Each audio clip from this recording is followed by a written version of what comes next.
नमस्कार, अपनी जोड़ी में आपका बहुत बहुत स्वागत है। मैं हूं डॉक्टर तरुणा एस गौर।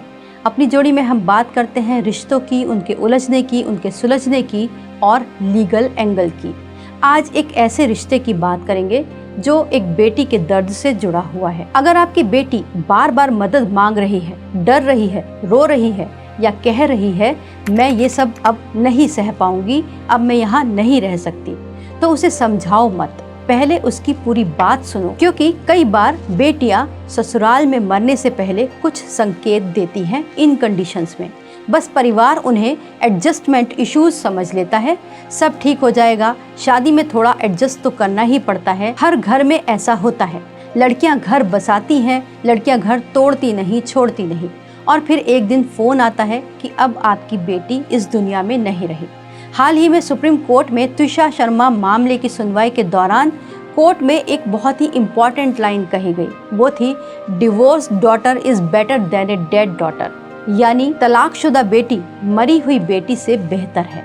ये सिर्फ एक लीगल ऑब्जर्वेशन नहीं था, बल्कि ये भारत के हजारों घरों के लिए एक आईना था। ये एक बड़ा हाई प्रोफाइल केस था जिसमें मॉडल तुषार शर्मा, जिनकी फैमिली बैकग्राउंड भी बहुत स्ट्रॉन्ग थी, भाई आर्मी में मेजर है, और यहाँ तक कि इन लॉज जो थे वो भी काफ़ी पावरफुल थे। इन लॉज में उनकी सास डिस्ट्रिक्ट जज थी और पति वकील। उसके बावजूद तुषार के साथ ऐसा हुआ। इस मामले में जब तुषार शर्मा ने आत्महत्या की तो ये एक गुत्थी उलझ गई कि आत्महत्या है या फिर हत्या। आरोप ये भी लगे कि निष्पक्ष जांच नहीं हो रही। मृतका के पति वकील हैं, सास पूर्व जज है, जैसा कि हमने बताया।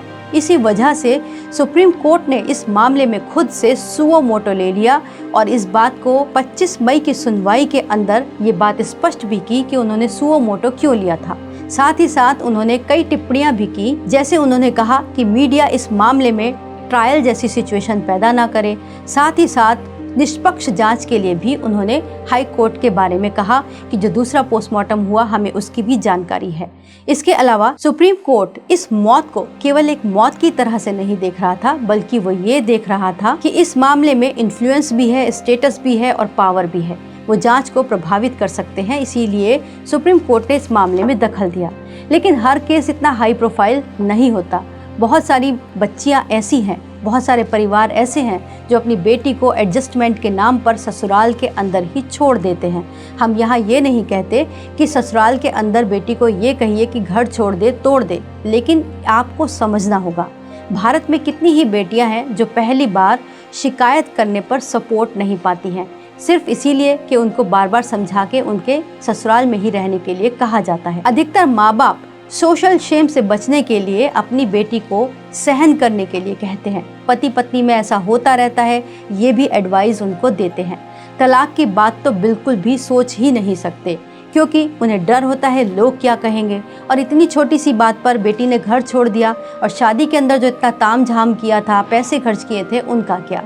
धीरे धीरे लड़की इमोशनली आइसोलेटेड होती चली जाती है, और सबसे खतरनाक बात जो उसके लिए होती है वो होती है कि ये ही तुम्हारा घर है, यहाँ तुम्हारी डोली गई, अब यहाँ से अर्थी निकलनी चाहिए। यही से वो बेटी टूट जाती है, क्योंकि एब्यूसमेंट और एडजस्टमेंट में बहुत फर्क होता है। क्योंकि एडजस्टमेंट का मतलब अलग आदतों को, दूसरे परिवार की जो रिचुअल्स हैं उनको अपनाना कहा जा सकता है, लेकिन एब्यूसमेंट क्या होता है? ह्यूमिलिएशन, कॉन्स्टेंट टॉन्ट्स, कंट्रोल करना, थ्रेट देना, डॉरी प्रेशर बनाना, लड़की को आइसोलेट कर देना, उसके साथ वायलेंस करना, कैरेक्टर असैसिनेशन करना, ये सब एडजस्टमेंट नहीं, सीधे सीधे एब्यूसमेंट है। यही धीरे धीरे किसी भी इंसान को तोड़ देता है, खास तौर से उसको जिसके पास अपने परिवार का भी सपोर्ट ना हो। तो इस एडजस्टमेंट और एब्यूसमेंट के फर्क को समझना होगा।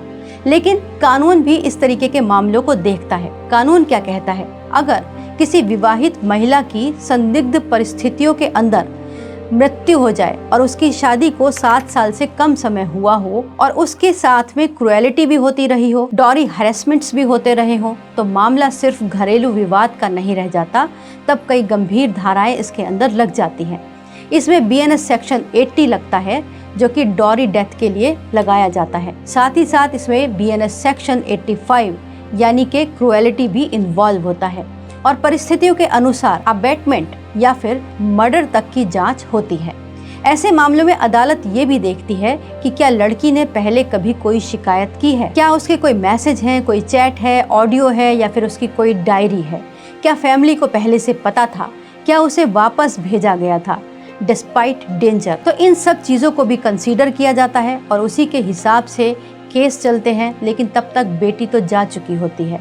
ऐसे में हमें ये सोचना होगा कि क्या हम अपनी बेटियों को केवल घर बचाने की ट्रेनिंग दे रहे हैं या फिर उसे खुद को बचाने के लिए भी ट्रेंड करेंगे, क्योंकि कई परिवारों में आज भी डिवोर्स को फेल्योर माना जाता है, लेकिन फेल्योर को फेट मान लिया जाता है।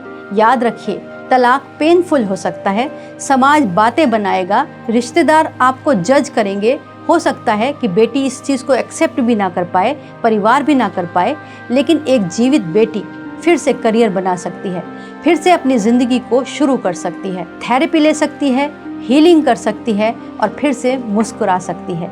लेकिन जो बेटी चली गई वो वापस कभी नहीं आ सकती। इसीलिए हर माता पिता से एक बात कहते हैं कि अगर आपकी बेटी बार बार मदद मांग रही है तो आपको देखना होगा कि वो केवल एडजस्ट नहीं कर रही, इस वक्त वो अब्यूसमेंट सह रही है और आपको उसको सुनना चाहिए। और ऐसे में सुप्रीम कोर्ट की वो लाइन हमेशा याद रखिएगा जो आने वाले समय में ज़रूरी पारिवारिक सलाह बन सकती है, और वो लाइन है, divorce daughter is better than a dead daughter.